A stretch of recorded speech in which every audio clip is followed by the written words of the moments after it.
እሺ እንዴት ዋላችሁ? ሰላም ዋላችሁ ወይ? እንዴት ነው? እግዚአብሔር ይመስገን ሰላም ነኝ። ከፌስቡክ ፔጅ ላይ አዩ ፕሪንስ የሚል ፔጅ ላይ ያገኘሁትኝ ጽሁፍ ነው። እንደ እግዚአብሔር ፈቃድ እያነበብኩ አጋራቸዋለሁ ማለት ነው። ጉዳዩ የመላእክትን ነገር በተመለከተ ነው። አሁን አነብላችኋለሁ። በስመ አብ ወወልድ ወመንፈስ ቅዱስ አሐዱ አምላክ አሜን።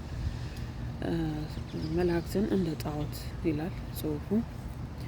መላእክትን እንደ ጣዖት ማየት ወይንም ክብራቸውን ማናናቅ በቤተ ክርስቲያን ታሪክ ውስጥ በሂደት የመጣ እንጂ በመጀመሪያዎቹ ክርስቲያኖች ዘንድ የነበረ አቋም አይደለም። ለዚህ አመለካከት መነሻ የሆኑት ዋና ዋና ምክንያቶች የሚከተሉት ናቸው። አንደኛ፣ የአምልኮና የክብር ልዩነት መጥፋት። በጥንታዊቷ ቤተ ክርስቲያን የአባቶች ትምህርት መሰረት በአምልኮ እና በክብር መካከል ግልጽ መስመር አለ። አምልኮ ለፈጣሪ ብቻ የሚቀርብ የባህሪ ስግደት ነው። ክብር እግዚአብሔር ለቀደሳቸውና ለሾማቸው ቅዱሳንና መላእክት የሚሰጥ የአገልግሎት እውቅና ነው። ይህ ልዩነት ሲጠፋ መላእክትን ማክበር ፈጣሪን መጋፋት ተደርጎ በስህተት መተርጎም ተጀመረ። ሁለተኛ፣ የፕሮቴስታንት ሪፎርሜሽን በ16ኛው ክፍለ ዘመን በመካከለኛው ዘመን በምዕራብ አውሮፓ በነበረው የካቶሊክ ቤተክርስቲያን ውስጥ የቅዱሳን አክብሮት ከአግባብ በላይ ሄዷል በሚል ተቃውሞ ተነሳ። ተሐድሶ አራማጆቹ እንደ ማርቲን ሉተር እና ጆን ካልቪን የቅዱሳንና የመላእክትን አማላጅነት የክርስቶስን መካከለኛነት ይጋርዳል በሚል አስተሳሰብ ውድቅ አደረጉ። በዚህ ምክንያት ከመጠን በላይ ከመጠንቀቅ የተነሳ ለመላእክት የሚሰጠውን ማንኛውንም ክብር እንደ ጣዖት አምልኮ የመቁጠር አዝማሚያ በፕሮቴስታንት አማኞች ዘንድ ስር ሰደደ። ሶስተኛ፣ ሶላ ስክሪፕቹራል ወይንም መጽሐፍ ቅዱስ ብቻ የሚለው መርህ። ብዙዎቹ መላእክትን የሚያናንቁ ወገኖች በመጽሐፍ ቅዱስ ውስጥ መላእክትን ጥሩ ወይንም አክብሩ የሚል ቀጥተኛ ትዕዛዝ የለም የሚል መከራከሪያ ያቀርባሉ። ይሁን እንጂ ዕብራውያን ከቁጥር 1 እስከ 14 ሁሉ መዳንን ይወርሱ ዘንድ ስላላቸው ለማገልገል የሚያገለግሉ መናፍስት አይደሉምን የሚለውን የመላእክትን ስራ ድርሻና ክብር ችላ ይላሉ። በተጨማሪም በመጽሐፍ ቅዱስ መላእክት ለሰዎች ሲገለጡ ሰዎች የሰገዱላቸውን ወይም የክብር ስግደት እንደ አምልኮ መቁጠር ይቃወማሉ። ግኖስቲዝም እና የቀድሞ ስጋቶች በጥንቷ ቤተ ክርስቲያን መላእክት ዓለምን ፈጥረዋል የሚል የሐሰት ትርክቶች ነበሩ። በቆላስይስ 2:18 ላይ ቅዱስ ጳውሎስ በመላእክት አምልኮ እንዳንታለል ያስጠነቀቀው እነዚሁኑ መላእክትን እንደ አማልክት የሚያዩትን ወገኖችን ነበር። ይህንን ጥቅስ አሁን ያሉ ተቃዋሚዎች ከአውዱ ውጪ በመውሰድ መላእክትን ማክበርና በስም መጥራት ሁሉ የመላእክት አምልኮ እንደሆነ አድርገው ይተረጉሙታል። የመንፈሳዊ ዓለምን ምስጢር ካለመረዳት መላእክትን ማናናቅ የሚመነጭ እግዚአብሔር በፈጠረው ዓለም ውስጥ ያለውን ተዋረድ ካለመቀበል ነው። እግዚአብሔር መላእክትን የሾመው እርሱ አቅቶት ሳይሆን የፍጥረቱን ትስስርና የእርሱን ጌትነት በሹመታቸው ውስጥ ሊገለጥ ስለፈለገ ነው።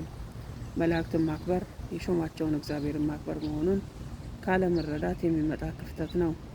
በአጠቃላይ ስንመለከተው መላእክትን እንደ ጣዖት ማየት የሚመነጨው ከመጽሐፍ ቅዱሳዊ ትርጓሜ ስህተት፣ ከታሪካዊ የቤተ ክርስቲያን ክፍፍልና በመለኮታዊ ስርዓት ውስጥ ያለውን የጸጋ ክብር ካለመረዳት ነው። በመጽሐፍ ቅዱስ ውስጥ መላእክት የጸጋ ክብር እንደሚገባቸው ሰዎችም ሲሰግዱላቸው እግዚአብሔር እንዳልተቆጣና መላእክቱም እንደ አምልኮ እስካልሆነ ድረስ እንዳልከለከሉ የሚያሳዩ ግልጽ ማስረጃዎች አሉ። እነዚህ ጥቅሶች በሁለት ዋና ዋና ክፍሎች እንከፍላቸዋለን። አንደኛ፣ ሰዎች ለመላእክት የክብር ስግደት ሲያቀርቡ እነዚህ ጥቅሶች የሚያሳዩት መላእክት የሰዎች እንደራሴዎች በመሆናቸው ለእርሱ የሚቀርብ ስግደት ለሾማቸው ለእግዚአብሔር የሚቀርብ ክብር ተደርጎ የሚቆጠር ነው።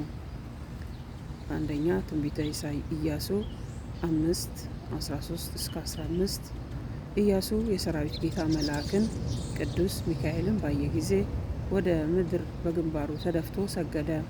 መልአኩም የቆምክባት ቦታ የተቀደሰች ናትና ጫማህን አውልቅ አለው እንጂ አትስገድልኝ አላለውም።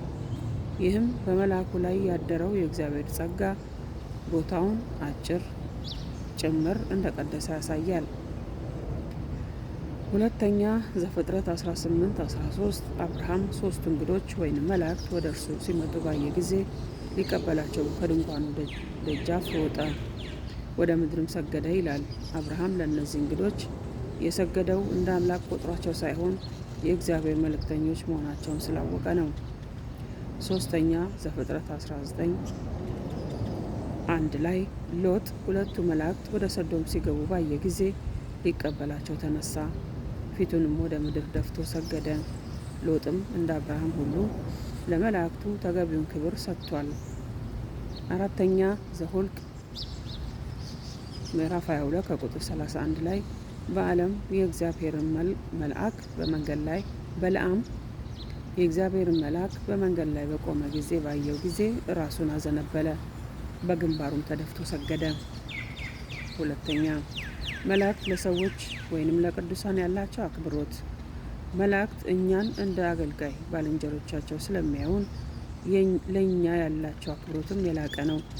ሉቃስ 1:28-29 ላይ ቅዱስ ገብርኤል ወደ እመቤታችን ሲመጣ ደስ ይበልሽ ጸጋ የሞላብሽ ሆይ ጌታ ከአንቺ ጋር ነው በማለት በታላቅ አክብሮት ሰላምታ አቅርቧል። መልአኩ ለሰው ልጅ እንዲህ ያለ ክብር ሲሰጥ የመጀመሪያው ነው። ዕብራውያን 1:14 ላይ ሁሉ መዳንን ይወርሱ ዘንድ ስላላቸው ለማገልገል የሚያገለግሉ መናፍስት አይደሉምን? ይህ ጥቅስ መላእክት የሰው ልጅ የከበረው የእግዚአብሔር መልአክ ስላለው እኛን ለማገልገል በፍቅርና በትህትና እንደሚተጉ ያረጋግጣል። ሶስተኛ አትስገድልኝ የሚሉ ጥቅሶች ለምን ተጻፉ? ራእይ 19:10-22:9 ላይ መላእክትን የሚያናንቁ ሰዎች የሚጠቅሱት ዋናው ክፍል ቅዱስ ዮሐንስ ለመልአኩ ሊሰግድ ሲል መልአኩ አትስገድልኝ ያለው ክፍል ነው። ይህ የሆነው ለምንድን ነው? የትህትና መግለጫ በመንግስተ ሰማያት ቅዱሳንና መላእክት እኩል ስለሚከበሩ መልአኩ ዮሐንስን እንደ ባልንጀራው በማየቱ አብረን እግዚአብሔር እናገልግል ለማለት የተጠቀመበት የትህትና ቃል ነው። መላእክትን ማክበር በቅዱስ መጽሐፍ የታዘዘ እንጂ እንደ ጣዖት አምልኮ የሚቆጠር አይደለም። ጣዖት አምልኮ ማለት እግዚአብሔር ያልቀደሰውንና የማይመለከተውን ግዑዝ ነገር ወይንም ሰይጣንን ማምለክ ነው። መላእክት ግን የእግዚአብሔር የቤቱ ሎሌዎች በመሆናቸው እነሱን ማክበር ጌታቸውን ማክበር ነው። ወስብሐት ለእግዚአብሔር። እንግዲህ መላእክትን ማክበር ጥቅሙ ለኛው ነው። ስለዚህ መላእክትን እናከብራለን። እኛ እንደ ፕሮቴስታንቶቹ አይደለንም። እኛ የተዋህዶ ልጆች መላእክትን እናከብራለን፣ እንወዳለን፣ በስማቸው እንማጸናለን፣ ስለት እንሳላለን፣ እንሰግዳለን እና መላእክት ሁልጊዜም ከኛ ጋር እንደሆኑ ይሰማናል። በሄድንበት፣ በተኛንበት፣ በቆምንበት ሁሉ የሆነ ነገር ስንፈልግ ደግሞ በስማቸው እንማለዳለን፣ ስማቸውን እንጠራለን። በስውር ጥበቡ እግዚአብሔር በሚያውቀው የጠየቅነው ነገር ይደረግልናል፣ ይፈጸምልናል ማለት ነው እና መላእክትን ማክበር ጥቅሙ ለኛው ነው፣ ለሌላ ሳይሆን ለኛው ነውና መላእክትን እናክብር፣ እንውደድ እላለሁ። ስለሰማችሁኝ አመሰግናለሁ። ፔጁ ላይንም እየገባችሁ እንግዲህ ፌስቡክ ላይ የተለያየ የሃይማኖት ነክ ነገሮች የሚጻፉበት ፔጅ ስታገኙ እንደዚህ እያነበባችሁ አካፍሉን እላለሁ። አመሰግናለሁ። ደህና ዋሉ።